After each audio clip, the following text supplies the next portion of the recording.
आपका स्वागत है बातचीत के सिलसिले में। मैं हूं कौस्तुभ भारद्वाज। तो कहानी शुरू होती है एक बच्चे और उसके पड़ोसी की। लॉबी में जब वो बच्चा क्रिकेट खेलता था तो किसी की नींद जरा सी टूट जाती थी। दरवाजा जोर से खुलता था और बाहर आती थी वो मेरी प्यारी पड़ोसी। आंखों में हल्का सा गुस्सा, हाथ कमर पर और आवाज में एक प्यारा सा डांटने वाला अंदाज। कौस्तुभ, ये घर है या स्टेडियम? मैं सीधा हो जाता था, सर झुक जाता था, बैट नीचे, और सीधा घर चला जाता था। लेकिन कहानी यही खत्म नहीं होती। इस बार शाम को मेरा दरवाजा खटकता था और दरवाजे पर होती थी वो मेरी प्यारी पड़ोसी। मैं बोलता था, आंटी आप तो फिर आ गए। अच्छा सॉरी, अब नहीं खेलूंगा क्रिकेट लॉबी में, मम्मी को मत बताना।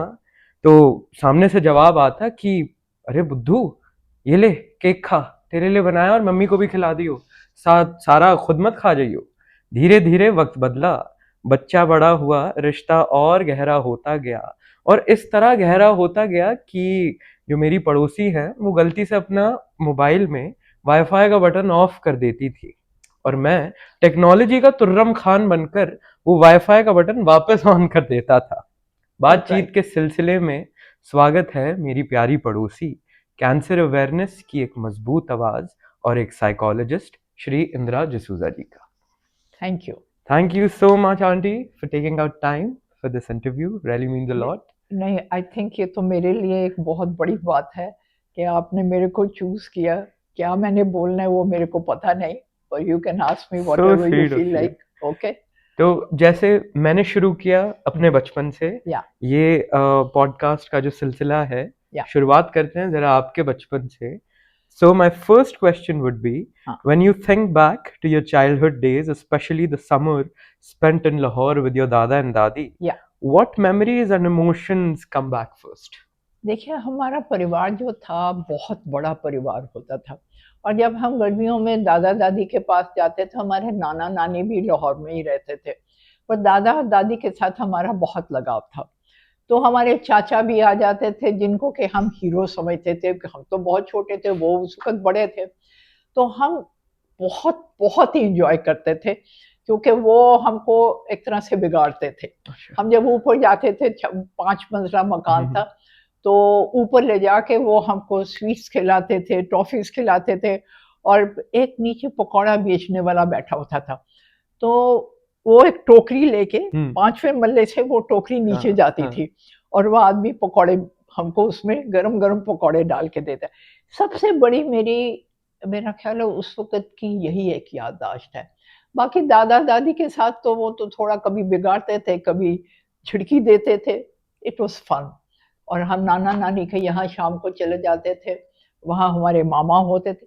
It was like sort of a very big family, because हमारे दादी की फैमिली भी बहुत बड़ी थी और नाना की नानी जी। फैमिली भी बहुत बड़ी थी। तो हमको कभी उनके जो बच्चे होते थे, उनके साथ हम पतंग उड़ाते जी। थे, ऊपर जाके हम शोर मचाते थे, हम्म। और कोई मना नहीं करता था क्योंकि इतने लोग होते थे, सबके बच्चे हाँ। इतने-इतने थे कि सबको आदत थी ये शोर-गुल की, जी। तो खूब मौज करते थे। तो मैं यही कहूँगी कि वो दिन फिर कभी नहीं आएँगे। वो दिन ऐसे दिन थे, एक मौज-मस्ती के हम्म। दिन जहाँ कोई फ़िक्र नहीं, कुछ नहीं, जी। और खाना-पीना मिल जाता था। हमारा काम होता था खाली खेलना और जी। बातें करना। क्योंकि वो स्कूल स्कूल में तो छुट्टी होती थी, जी।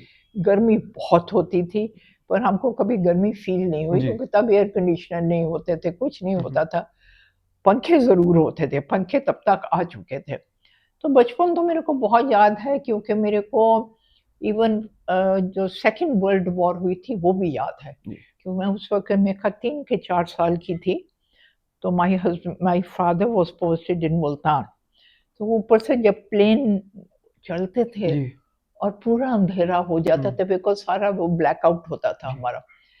उसी उसी वक़्त रेडियो आया था। हम्म।